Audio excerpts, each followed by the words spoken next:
बहुत बहुत स्वागत है आपके अपने YouTube channel A to B2 study पर। दोस्तों, जैसा कि आप सभी अच्छे से जानते हैं, हमने आपको डी फार्मा इंट्रेंस एग्जामिनेशन के लिए यानी डिप्लोमा इन फार्मेसी E1 और E2 ग्रुप के छात्रों के लिए बायोलॉजी की 50-50 क्वेश्चंस की 2 वीडियोज़ ऑलरेडी अपलोड कर दी है। दोस्तों, ये जो हमारी क्लास है वो हमारी तीसरी क्लास होने वाली है, जिसमें हम आपको प्रीवियस ईयर के क्वेश्चन पेपर में आए हुए बायोलॉजी के टॉप 50 क्वेश्चन सॉल्व कराने वाले हैं।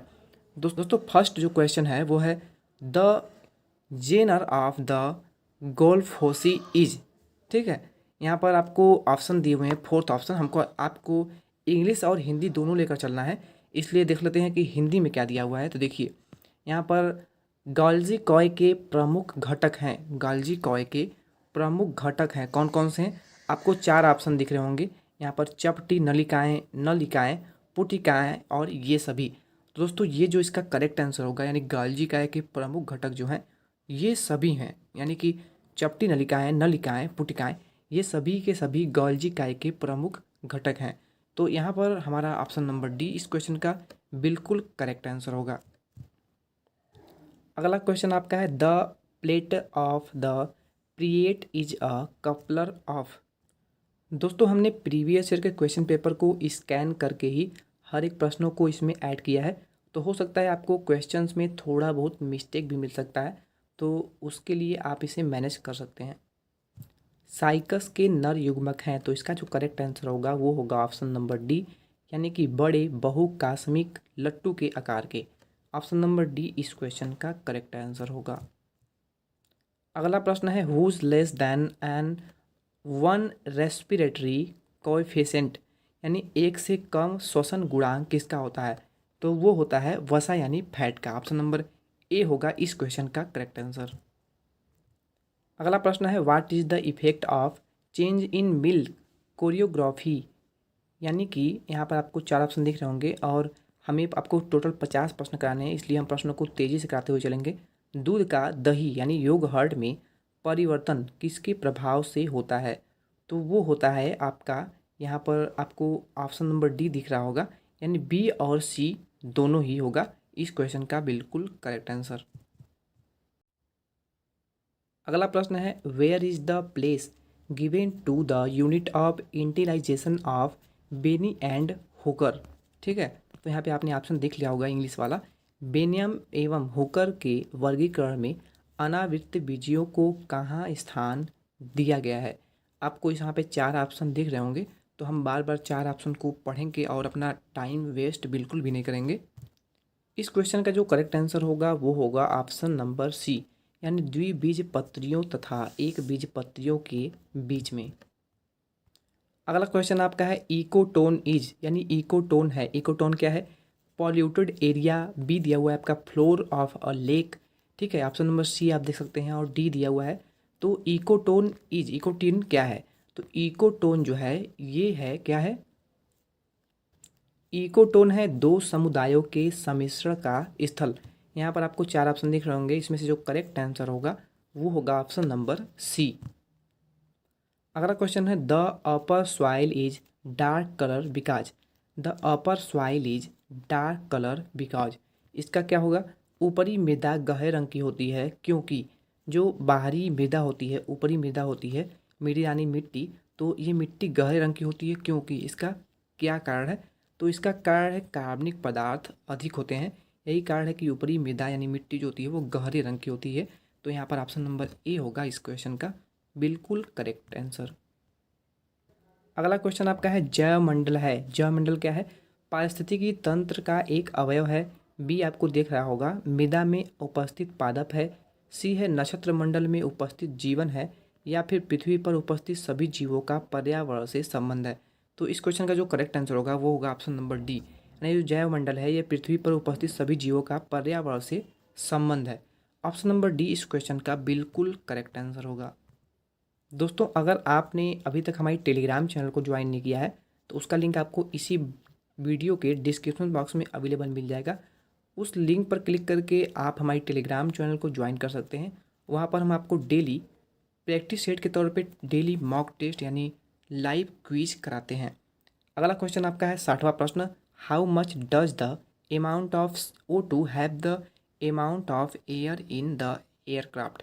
मोस्ट इंपॉर्टेंट क्वेश्चन और बहुत ही आसान प्रश्न। यहाँ पर साफ तौर पे पूछा हुआ है कि वायु में ऑक्सीजन की मात्रा कितनी होती है। तो वायु में ऑक्सीजन की जो मात्रा होती है वो होती है 21%, वही नाइट्रोजन की जो मात्रा होती है वो 78% होती है। ये तो आप जानते ही हैं। तो देख सकते हैं कि कितना आसान क्वेश्चन पूछ लिया था एग्जाम में, और आप बोलते हैं कि सर इतना ईजी क्वेश्चन आता ही नहीं है। तो आपके सामने है कि कैसा क्वेश्चन एग्जाम में पूछा गया था। हु यूज्ड 5 वर्ल्ड क्लासिफिकेशन, 5 जगत वर्गीकरण किसने किया था। ठीक है, मोस्ट इंपॉर्टेंट क्वेश्चन है ये, और मैंने आपको ये प्रश्न पहले भी करा चुका हूँ। तो जो 5 जगत वर्गीकरण किया था ये किसने किया था, Engler and the province, Engler और प्रोविंस नाम के वैज्ञानिक ने किया था। आप यहाँ पे हिंदी में भी देख सकते हैं 5 जगत वर्गीकरण किसने प्रस्तुत किया था। तो 5 जगत वर्गीकरण ये एंगलर तथा प्रांटल नाम के 2 वैज्ञानिकों ने किया था। तो ऑप्शन नंबर सी होगा हमारा करेक्ट। अगला क्वेश्चन है आपके स्क्रीन पर, destroy the Larry present in the sweet salivation and tears. ठीक है, तो यहाँ पर आपने ऑप्शंस को भी देख लिया होगा। यहाँ पे हम चलते हैं, देखिए, पसीने, लार व आंसुओं में उपस्थित लयनकाय किसे नष्ट करते हैं। पसीने, लार व आंसुओं में उपस्थित लयनकाय जो होते हैं वो किसे नष्ट करते हैं। तो वे कुछ जीवाणुओं को नष्ट करते हैं। ऑप्शन नंबर बी होगा इस क्वेश्चन का करेक्ट आंसर। अंडर असिस्टेंट जन्म technology the embryo is called the method of transferring in the fallopian duct in the 8 cellular state. यहाँ पे ऑप्शन नंबर आपको ए दिख रहा होगा, लुट बी दिख रहा होगा, गिफ्ट सी दिख रहा होगा, जिप्ट और डी दिख रहा होगा, नॉन वन डीज। तो यहाँ पर आपको प्रश्न में दिया हुआ है, सहायक जनन प्रौद्योगिकी के अंतर्गत भ्रूण को 8 कोश की अवस्था में फैलोपियन नलिका में स्थानांतरण करने वाली विधि कौन सी विधि कहलाती है। तो दोस्तों वो विधि कहलाती है जिफ्ट। यहाँ पे ऑप्शन नंबर सी होगा बिल्कुल करेक्ट आंसर। अगले प्रश्न पे चलते हैं। अगला प्रश्न है, when the human drinks alcohol what part of the brain in the brains. यानी यहाँ पर अगर आप इस प्रश्न को हिंदी में पढ़ना चाहें, जब मनुष्य एल्कोहल पीता है तो मस्तिष्क के किस भाग के नियंत्रण का ह्रास होता है। तो अगर आप एल्कोहल का सेवन करते हैं तो आपके मस्तिष्क का इसका किस पर इफेक्ट पड़ता है। तो इफेक्ट पड़ता है आपके अनुमस्तिष्क पे। यहाँ पर ऑप्शन नंबर ए होगा इस क्वेश्चन का बिल्कुल करेक्ट आंसर। नेक्स्ट क्वेश्चन है, when the organic acid work like a docking matter then what will be the value of the row. यहाँ पर आपको 4 ऑप्शन दिख रहे होंगे, 1, more than 1, 1 less and eternal. ठीक है, तो इसको हम देखते हैं कि हिंदी में क्या दिया हुआ है। जब कार्बनिक अम्ल श्वसनीय पदार्थ को तरह कार्य करते हैं तो RO का मान क्या होगा। जब कार्बनिक अम्ल जो है वो श्वसनीय पदार्थ की तरह कार्य करते हैं तो RO का मान क्या होगा। तो दोस्तों इसका जो करेक्ट आंसर होगा वो होगा ऑप्शन नंबर सी, यहाँ पे 1 से अधिक। अगले प्रश्न में चलते हैं। अगला क्वेश्चन है, प्रत्येक हृदय चक्र के दौरान क्या होता है। प्रत्येक हृदय चक्र के दौरान यानी आपका हृदय जो होता है वो पंप करता रहता है बराबर। तो हर एक पंप के दौरान क्या होता है, तो आपके हृदय पर इसका क्या इफेक्ट पड़ता है। तो वो पड़ता है दाएं और बाएं निलयों द्वारा पंप किए गए रुधिर की मात्रा अलग अलग होती है। ऑप्शन नंबर बी होगा इस क्वेश्चन का बिल्कुल correct answer. Flower structured in the short continental part, flower structured in the short continental part. यहाँ पर हम देखते हैं आपका क्या दिया हुआ है, लघु बीजाणु जनन में पुष्प की संरचना भाग लेती है। लघु बीजाणु जनन में पुष्प की संरचना भाग लेती है, तो वो भाग लेती है पुंकेसर, लघु बीजाणुधीन एवं परागकण। ये 3 जो होते हैं ये लघु बीजाणु जनन में पुष्प की संरचना में भाग लेते हैं। तो इसका करेक्ट आंसर होगा ऑप्शन नंबर ए। अगला क्वेश्चन आपका है, CR प्लांट्स यानी CR प्लांट्स जो होते हैं इनमें क्या क्या होता है। तो यहाँ पर आप ऑप्शंस को देख सकते हैं। ऑप्शन नंबर ए में दिया हुआ है आपका, क्या दिया हुआ है, बी क्या दिया हुआ है, सी क्या दिया हुआ है। ठीक है, ऑप्शन को हम पढ़कर समय ना बर्बाद करेंगे, आप यहाँ पे ऑप्शन देख सकते हैं। और इसके बाद हम देखेंगे कि आपके यहाँ पे दिया हुआ है CR पादपों में क्या क्या होता है। तो इसका करेक्ट आंसर कौन सा होगा। तो इसका जो करेक्ट आंसर होगा वो होगा ऑप्शन नंबर ए, यानी ग्रेना परमेयोधक कोशिकाओं में उपस्थित तथा पुलाक्षनांद कोशिकाओं में अनुपस्थित होती है। सी आर पादपों में। ये क्वेश्चन काफ़ी इंपॉर्टेंट है आपका। इसके इस टाइप के क्वेश्चन जो होते हैं वो आगे दोहराए जाने के चांसेस अधिक होते हैं। अगला क्वेश्चन है why biodiversity is known by which other name by from the following.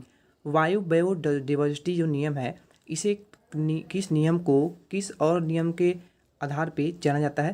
तो यहाँ पे आपको 4 ऑप्शन दिख रहे होंगे। क्या क्या? लोकल बायोडिवर्सिटी, कम्युनिटी बायोडिवर्सिटी, सी दिया हुआ है रीजनल बायोडिवर्सिटी, या फिर नॉन ऑफ दीज। ठीक है, तो इसका करेक्ट आंसर क्या होगा? दोस्तों हमारे चैनल पर आपके हिंदी मीडियम के जो स्टूडेंट हैं वो ज़्यादा हैं, इसलिए हम ज़्यादातर कंटेंट जो होता है वो हिंदी में ही प्रोवाइड कराते हैं। इसका देखिए 70वां क्वेश्चन है, वायु जैव विविधता को निम्नलिखित में से किस अन्य नाम से जाना जाता है? तो वायु जैव विविधता को निम्नलिखित में से किस अन्य नाम से जाना जाता है? तो स्थानीय जैव विविधता नियम से जाना जाता है, सामुदायिक जैव विविधता से जाना जाता है। यहाँ पर आपको 4 ऑप्शन दिख रहे होंगे। दोस्तों इसको जाना जाता है क्षेत्रीय जैव विविधता के नाम से। यानी जो वाई जैव विविधता है ना, इसे हम क्षेत्रीय जैव विविधता के नाम से भी जानते हैं। करेक्ट आंसर होगा इसका ऑप्शन नंबर सी। अगला बहुत ही आसान प्रश्न है, वह जीव जो पौधों व जंतुओं में रोग उत्पन्न करते हैं। ऐसा कौन सा जीव है, ऐसा कौन सा यहाँ पे जो पौधों व जंतुओं में रोग उत्पन्न करते हैं या फिर डिजीज कर सकते हैं? ठीक है, तो वो है आपका रोगजनक। ऑप्शन नंबर होगा ए इसका करेक्ट आंसर। अगला क्वेश्चन है, what is the ATP to become electron flow. यानी इलेक्ट्रॉन फ्लो होने से किसमें एटीपी बनता है? एटीपी बनता है। ठीक है, क्या बनता है? एटीपी। किसमें इलेक्ट्रॉन प्रवाहित होने से एटीपी का निर्माण होता है? आपको यहाँ पे 4 ऑप्शन दिख रहे होंगे और ये क्वेश्चन काफ़ी इंपॉर्टेंट है, तो इसको आप पढ़ लीजिए कि आपको क्या क्या इसमें ऑप्शन दिया हुआ है। साइटोक्रोम ए से साइटोक्रोम बी, साइटोक्रोम बी से साइटोक्रोम C1, साइटोक्रोम सी से साइटोक्रोम बी, या फिर साइटोक्रोम ए से साइटोक्रोम बी।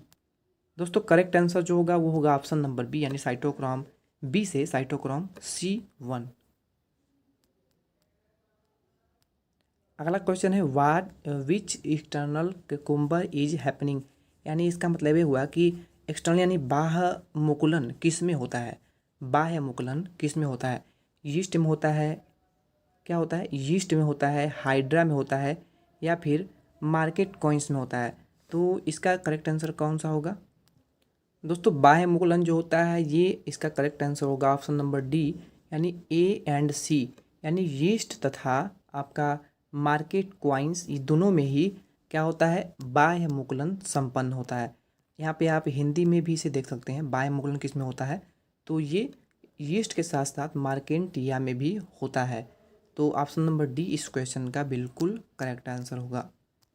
अगला प्रश्न हमारा है, the conscious manufactured by sexual genetics shows as a lot of variation by the axis generated by asexual genitals become। इसका करेक्ट आंसर कौन सा होगा?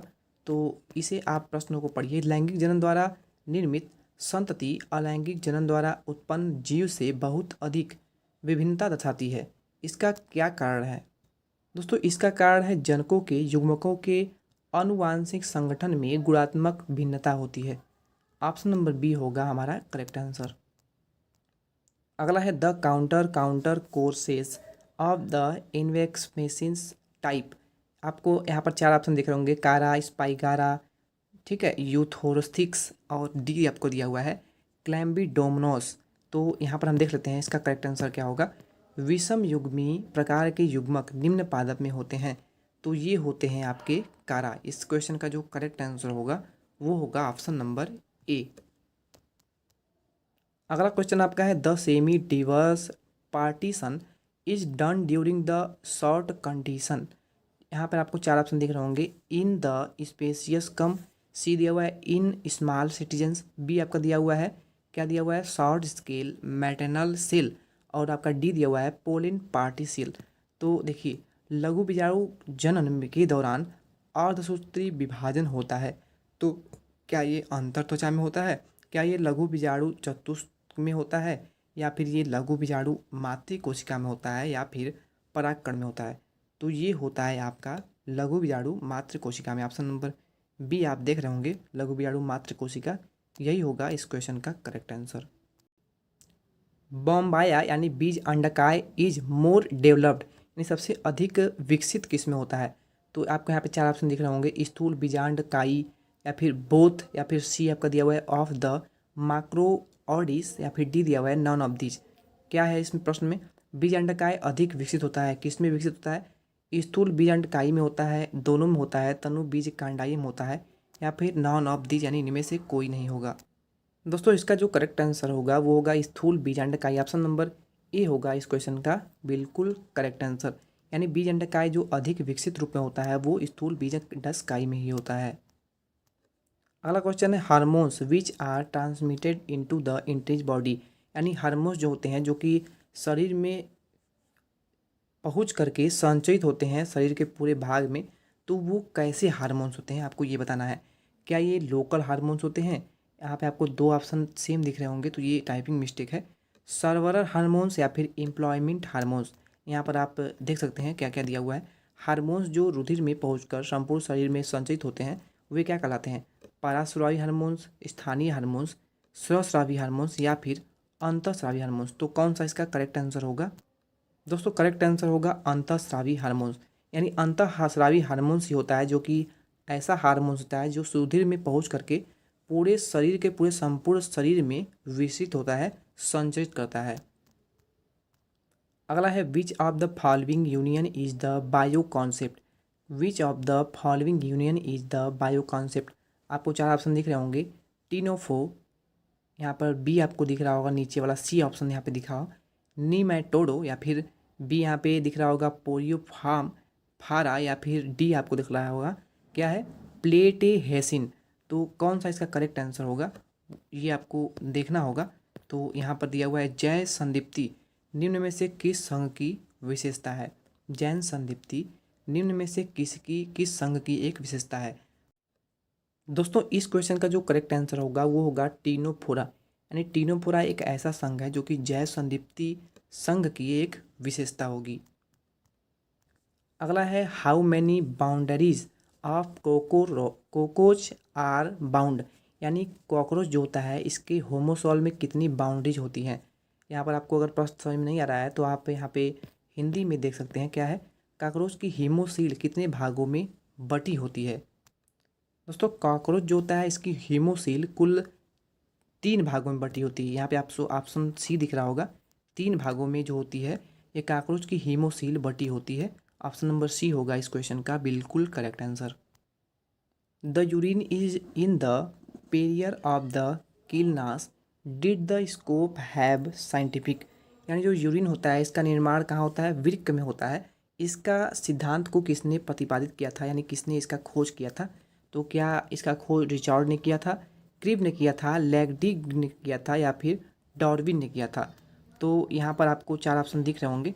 मूत्र का निर्माण वृक्क के विक्राणुओं में होता है, इसका वर्णन किस वैज्ञानिक ने किया था? तो यहाँ पर इसका जो करेक्ट आंसर होगा वो होगा क्रेब, यानी क्रेब नाम के वैज्ञानिक ने ही ये सिद्धांत का प्रतिपादन किया था, ये सिद्ध किया था कि जो मूत्र का निर्माण होता है वो वृक्क के विक्राणुओं में होता है। तो यहाँ पर ऑप्शन नंबर सी हमारा करेक्ट आंसर होगा। अगला क्वेश्चन है G2 cell of the cell cycle is, यानी कोशिका के G2 सेल में संरचना कैसी होती है, क्या होता है? कोशिका के G2 सेल में क्या होता है यही आपको बताना है। तो आप जल्दी से ऑप्शंस को पढ़ लीजिए, mRNA synthesis, DNA डपन, AA synthesis, या फिर प्रिपरेशन ऑफ पार्टीशन। तो कौन सा होगा इसका करेक्ट आंसर? कोशिका चक्र की G2 प्रावस्था में होता है, कोशिका चक्र की G2 संरचना में होता है विभाजन की तैयारी, यानी पार्टीशन। ऑप्शन नंबर डी होगा हमारा करेक्ट। रुधिर वर्ग ओ वाली स्त्री ए बी रुधिर के पुरुष के साथ शादी करते हुए उनके पुत्र का रुधिर वर्ग कौन सा हो सकता है? तो यहाँ पर अगर कोई ओ ग्रुप वाली कोई स्त्री है और ए बी रुधिर के किसी पुरुष के साथ शादी हो रहा है उसका, तो जो प्राप्त जो पुरुष होगा जो पुत्र होगा वो जो होगा इसका जो रुधिर वर्ग हो सकता है, जो ब्लड ग्रुप हो सकता है, वो या तो ए हो सकता है या फिर बी ग्रुप हो सकता है। तो इस क्वेश्चन का जो करेक्ट आंसर होगा वो होगा ऑप्शन नंबर सी। अगला क्वेश्चन है what is the union of मोसेग्रिया इन द यूनियन, यानी मोसेग्रिया जो है वो किस संघ के जीवों में पाया जाता है? तो ये होता है आपका इन दिया हुआ है पहला वाला, इन पोरीफेरा। ऑप्शन नंबर सी दिया हुआ है इन हाइड्रोजोआ। आपका ऑप्शन नंबर बी में दिया हुआ है इनेडिया, या फिर ऑप्शन नंबर डी दिया हुआ है स्लेंट्रेटा डी ना। तो यहाँ पे हम देख लेते हैं कौन कौन सा दिया हुआ है। मिसोग्लिया किस संघ के जंतुओं में होता है? पोरीफेरा, हाइड्रोजोआ, एनेलिडा या फिर सिलेंट्रेटा। तो मिसोग्लिया जो है ये सिलेंट्रेटा ग्रुप के जो जीव होते हैं उनमें होता है मिसोग्लिया। तो इस क्वेश्चन को बिल्कुल रट जाइए, आपका बहुत ही मोस्ट इंपॉर्टेंट क्वेश्चन है ये। Any piece of hydra can revive in there are subjects, यानी कौन सी कंडीशन में हाइड्रा जो है, हाइड्रा वो उसका एक पीस यानी एक टुकड़ा भी फिर से रिवाइव कर सकता है। तो रिवाइव आप तो बहुत ही अच्छे जानते होंगे अगर आपने पबजी वाला गेम खेला होगा तो इसका जो करेक्ट आंसर होगा देख लेते हैं। हाइड्रा का कोई भी टुकड़ा पुनरुद्धावन यानी रिवाइव कर सकता है यदि उसमें उपस्थित हो। उसमें क्या उपस्थित हो? तो इसमें उपस्थिति जो होनी चाहिए वो बाह्य जनन स्तर की, मिसोग्लिया की और आंतरिक जनन स्तर की, यानी तीनों की उपस्थिति होगी तभी जो हाइड्रा होगा, अगर उसका कोई भी एक टुकड़ा भी है तो वो पुनर्वधन यानी कि वो फिर से रिवाइव कर सकता है, जीवित हो सकता है। ऑप्शन नंबर डी होगा, ऑप्शन नंबर डी यानी ये सभी होगा इसका correct answer. Who is the creation of ट्रिगेंस सेंटर्स इन विंचेस्टर, यानी कि I being foetus from none of these. आपको चार ऑप्शन दिख रहे होंगे तो देख लेते हैं इस क्वेश्चन में क्या कहा है कि द्विनिषेचन में त्रिगुणित केंद्र के किसका निर्माण होता है? द्विनिषेचन की प्रक्रिया में त्रिगुणित केंद्रक से किसका निर्माण होता है? तो यहाँ पर युग्मनज का निर्माण होता है या फिर भ्रूणपोष का निर्माण होता है, भ्रूणकोष का निर्माण होता है, या फिर इनमें से कोई नहीं। दोस्तों इसका जो करेक्ट आंसर होगा वो होगा भ्रूणपोष, यानी ऑप्शन नंबर सी होगा हमारा correct answer. Who is the mouth of the real down tricks and the distance between the time of the time from the outstanding level? C आपका दिया हुआ है from the leading level, B is from the end login level and D is none of these.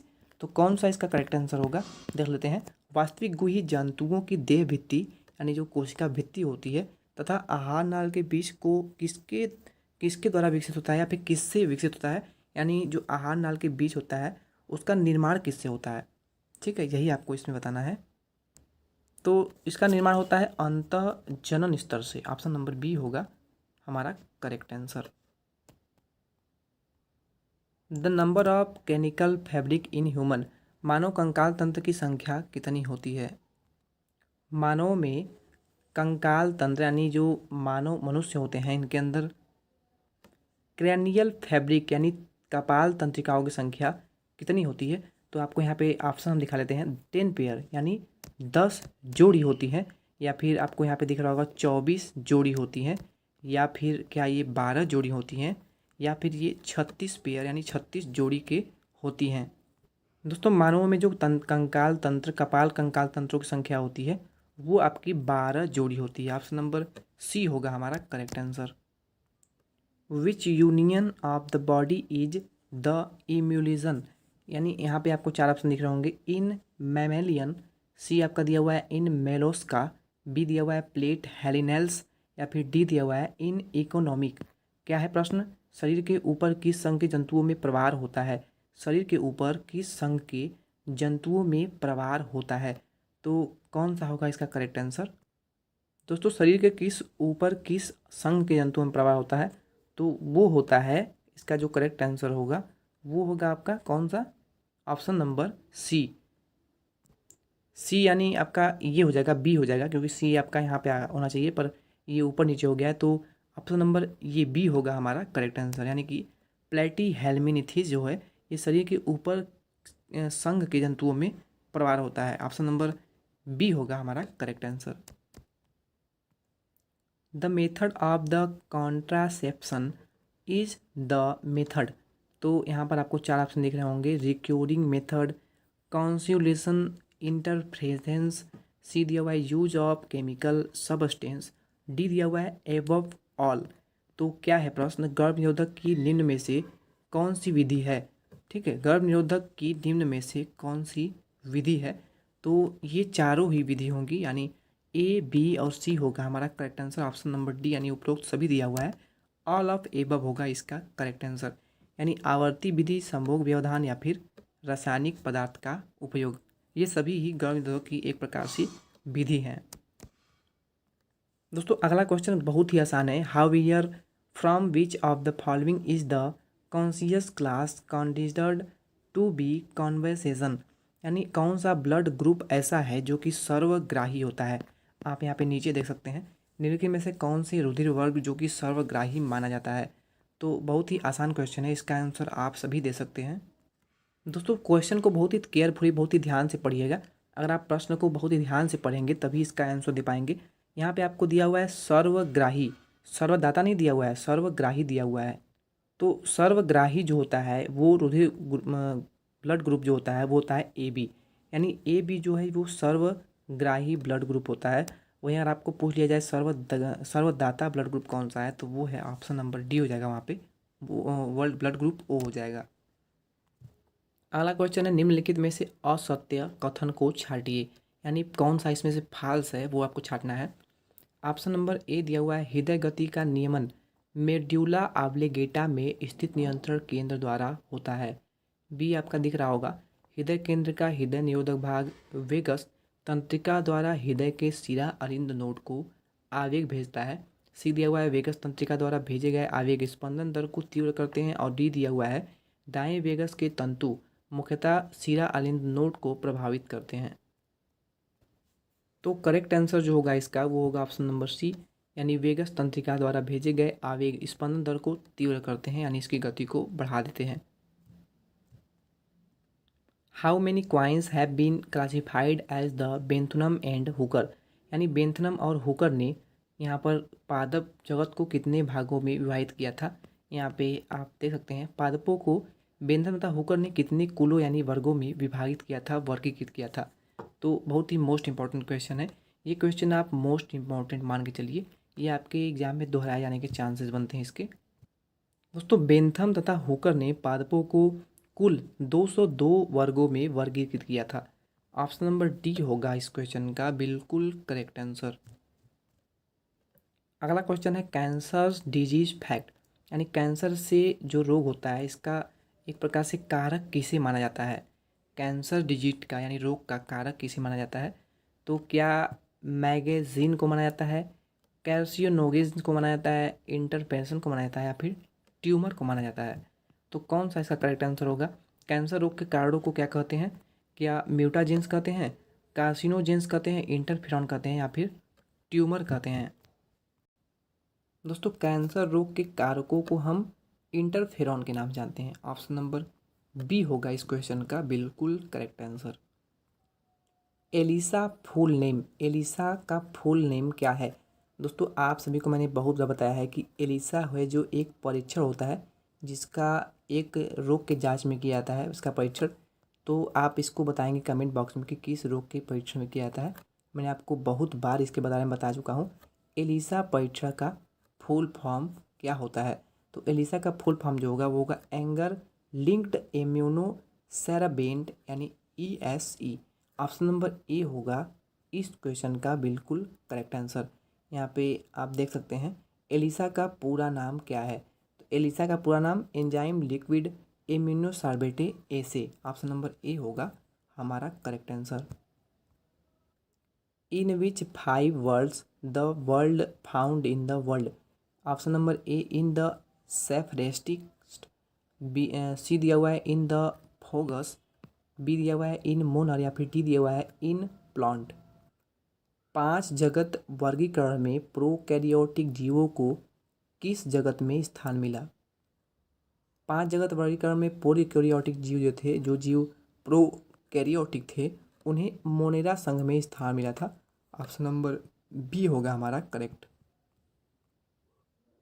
Where is the building of ATP in mitochondria, यानी option number ए दिख रहा होगा आपको in the end membrane, या फिर सी दिख रहा होगा in F1 particles, B is in matrix, और D is in external membrane. तो कौन सा इसका करेक्ट आंसर होगा। ATP का निर्माण माइटोकॉन्ड्रिया में कहाँ होता है। ATP का निर्माण माइटोकॉन्ड्रिया में कहाँ होता है? तो माइटोकॉन्ड्रिया में इसका निर्माण होता है F1 कणों में। ऑप्शन नंबर सी होगा हमारा इस क्वेश्चन का बिल्कुल correct answer. The fine order of the potential which is found in potatoes, गिंगस, ओज या फिर ब्रैगेफिलियम एंड हाइपर। यहाँ पे आपको 4 ऑप्शन दिख रहे होंगे। द फाइन ऑर्डर यानी सही क्रम कौन सा होगा इनके पोटेंशियल का, तो यहाँ पर आपको 4 ऑप्शन दिख रहे होंगे। ठीक है, यहाँ पे आपने 4 ऑप्शन दिख लिया होगा। अब इसको हम देख लेते हैं। आलू, अदरक, भगेव, ब्रायोफिलम तथा जलकुंभी में पाए जाने वाले कायिक प्रवर्धन का ठीक क्रम यानी सही क्रम कौन सा होगा? तो सही क्रम जो होगा वो होगा आँख, प्रकंद, बुलबिल, पर्णकलिका एवं भूस्थालिका। ऑप्शन नंबर सी जो होगा वो हमारा बिल्कुल करेक्ट आंसर होगा। दोस्तों हमारी आज की क्लास का आखिरी प्रश्न होगा। The red data book, red data जो एक बुक है, the red data book has statics in the casted यानी जातियों में इसका क्या वर्गीकरण है? तो द रेड सी ऑर्गेनेस्टेड या फिर रेड पिगमेंट प्लांट्स भी आपको दिख रहा होगा, इफेक्ट ऑफ रेड लाइट या फिर ऑफ द ड्राइविंग कॉस्ट। तो कौन सा इसका करेक्ट आंसर होगा? यहाँ पे हम देख लेते हैं। रेड डाटा पुस्तक में आंकड़े होते हैं जातियों के, रेड डाटा बुक में आंकड़े होते हैं जातियों के, किनके जातियों के, ये आपको बताना है। दोस्तों रेड डाटा बुक यानी आपको हम नाम से ही स्पष्ट होगा। रेड क्या? रेड, रेड यानी लाल, लाल यानी खतरा, क्या? खतरा। तो रेड डाटा बुक में उन जातियों के जीवों का वर्गीकरण यानी उसका रिकॉर्ड होता है जो कि संकटमयी होते हैं। तो ऑप्शन नंबर डी हमारा होगा इसका करेक्ट आंसर। यानी जो जीव संकटमयी जातियों के अंतर्गत आते हैं, ऐसी जाति के जीव जो कि संकटमयी होते हैं और इनका जो रिकॉर्ड होता है, इनके जो आंकड़े होते हैं, वो रेड डाटा बुक एक होती है जिसमें रखा जाता है। तो 100वां क्वेश्चन हमारा जो है 100वां प्रश्न, इसका करेक्ट आंसर होगा ऑप्शन नंबर डी। दोस्तों हमने फाइनली आज की क्लास में 50 मोस्ट इम्पॉर्टेंट क्वेश्चन जो कि प्रीवियस ईयर क्वेश्चन पेपर में पूछे गए हैं वो सॉल्व किया। आपको आज की क्लास कैसी लगी? आपको प्रश्न समझ में आया या नहीं समझ में आया, हमें कमेंट बॉक्स में अवश्य बताएं। अगर चैनल पर पहली बार विजिट कर रहे हैं तो चैनल को सब्सक्राइब करके बेल आइकन को भी प्रेस कर लें। अगर आप हमारी सभी पार्ट की वीडियोज़ यानी जो कि क्लासेस जो हैं आपके प्रीवियस ईयर क्वेश्चन पेपर से आए हुए प्रश्न हैं, यानी हमने आपको 3 से 4 पार्ट के 50-50 क्वेश्चंस की सीरीज करा रखी है। अगर आपने इन 4 वीडियोज़ को देख लेते हैं तो आपके इनमें से करीब 10 से 20 क्वेश्चन तो आने ही आने हैं, क्योंकि प्रीवियस ईयर क्वेश्चन पेपर से प्रश्न बहुत बार रिपीट हो चुके हैं और कई साल से हम देखते आ रहे हैं, तो इसके आगे के भी रिपीट होने के चांसेस 100% बनते हैं। तो दोस्तों मिलते हैं नेक्स्ट क्लास में, तब तक के लिए चैनल पर बने रहिए और हमारी पिछली बहुत सारी वीडियो जो अपलोडेड कर दी गई हैं उनको देखते रहिए।